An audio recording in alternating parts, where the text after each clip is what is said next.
Hello everyone, welcome back to organise learning channel. अगर आप मेरे चैनल पर नए हैं तो चैनल को सब्सक्राइब करें, वीडियो को एंड तक ज़रूर देखें और अगर आपको वीडियो अच्छी लगे तो वीडियो को लाइक शेयर और कमेंट करें। तो शिक्षा निदेशालय राष्ट्रीय राजधानी क्षेत्र दिल्ली की तरफ से विषय हिंदी, यह सबसे कठिन समय नहीं पाठ का नाम है।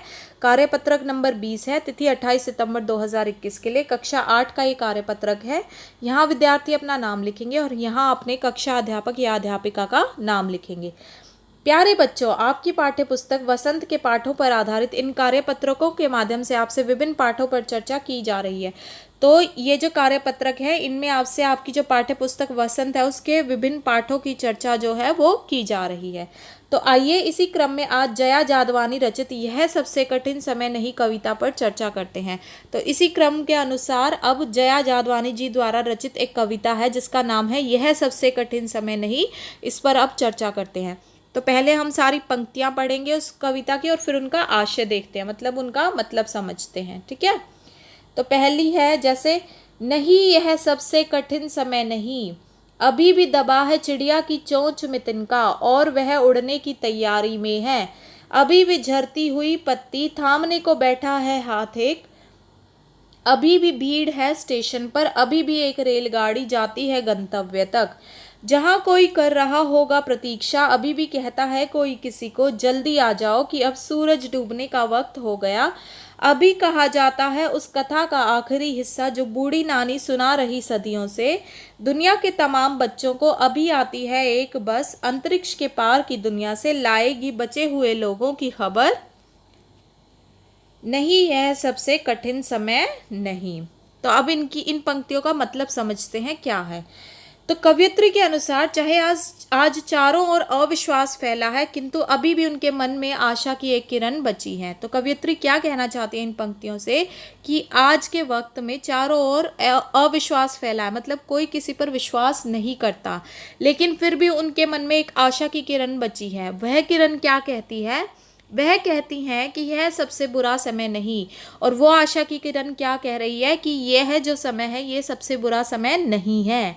अभी चिड़िया अपना घोंसला बनाने के लिए तिनका बटोर रही है। तो चिड़िया क्या करती है? तिनका किस लिए बटोरती है? अपना घोंसला बनाने के लिए। अभी भी पेड़ से टूटकर गिरने वाली पत्ती को थामने वाला एक हाथ बचा हुआ है। पेड़ से जब पत्ती टूटती है तो अभी भी एक हाथ है जो उस पत्ती को पकड़ेगा या संभालेगा। अभी भी स्टेशन पर इंतजार करने वाले यात्रियों को अपने सही स्थान पर पहुंचाने के लिए एक ट्रेन आती है। स्टेशन पर जो यात्री इंतज़ार करते हैं तो उनको उनके सही स्थान पर क्या पहुंचाती है? एक ट्रेन, और वो अभी भी अपने समय पर आती है। कवयित्री कहती हैं कि जब तक कोई किसी का इंतज़ार कर रहा है और कह रहा है कि सूरज डूबने का समय हो गया है, जल्दी आ जाओ। तो इन पंक्तियों से कवयित्री क्या कहना चाहती है कि जब तक कोई किसी के लिए इंतज़ार कर रहा है, जैसे कि आपके घरों में भी आपके मम्मी पापा या आपके परिवार वाले आपका इंतज़ार करते हैं ना, और आपको हमेशा बोलते हैं कि सूरज डूबने से पहले आ जाओ। तो जब तक ये चीज़ें हो रही है कि कोई ना कोई किसी ना किसी का इंतज़ार कर रहा है, जब तक बूढ़ी नानी दादी की सुनाई कहानियाँ सुनाती जाती रहेंगी कि आसमान में भी एक दुनिया बसती है। और जो बूढ़ी नानी और दादी अपनी कहानियाँ सुनाती हैं ना, उन कहानियों में ज़्यादातर वो कैसी कहानियाँ सुनाती हैं कि आसमान में भी एक दुनिया बसती हैं। तो जब तक ये सारी चीज़ें होती रहेंगी तब तक सबसे बुरा समय नहीं आ सकता। तो जब तक ये सब कुछ होता रहेगा इस दुनिया में तो हम बिल्कुल नहीं कह सकते कि बुरा समय आ गया है। हम कहेंगे कि बिल्कुल भी बुरा समय नहीं आया है।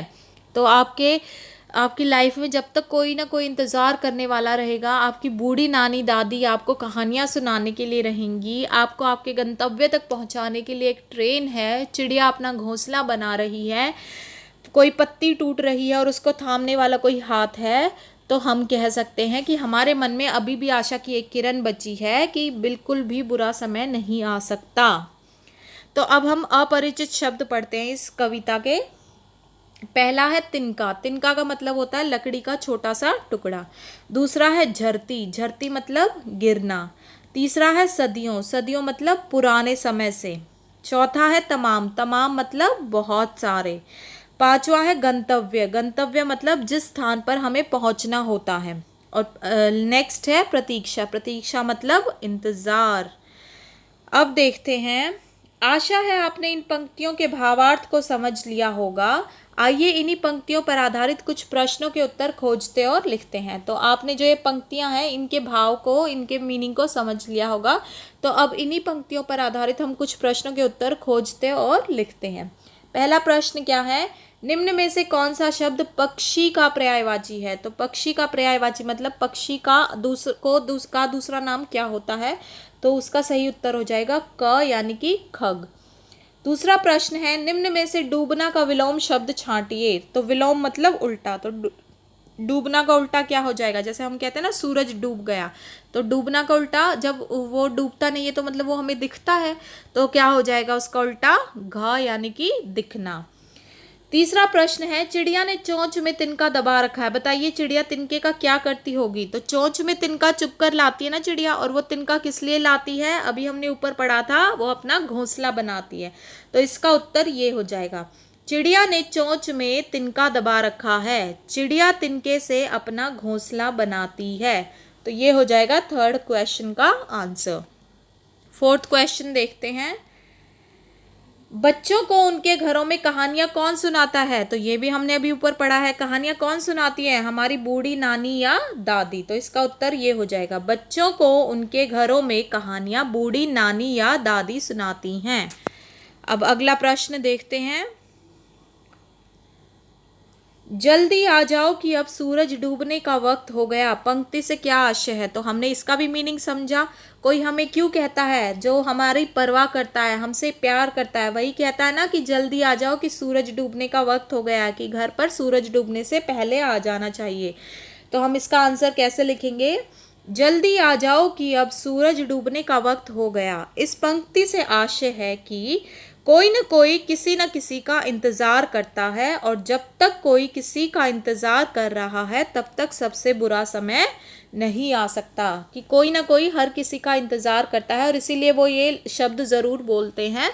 और जब तक कोई किसी के इंतज़ार के लिए है तब तक सबसे बुरा समय बिल्कुल नहीं आ सकता। अब आगे देखते हैं, एक गतिविधि है, ये एक्टिविटी आप घर पर कर सकते हैं कि उपर्युक्त कविता में आपको कौन सी बात सबसे ज़्यादा अच्छी लगी और क्यों।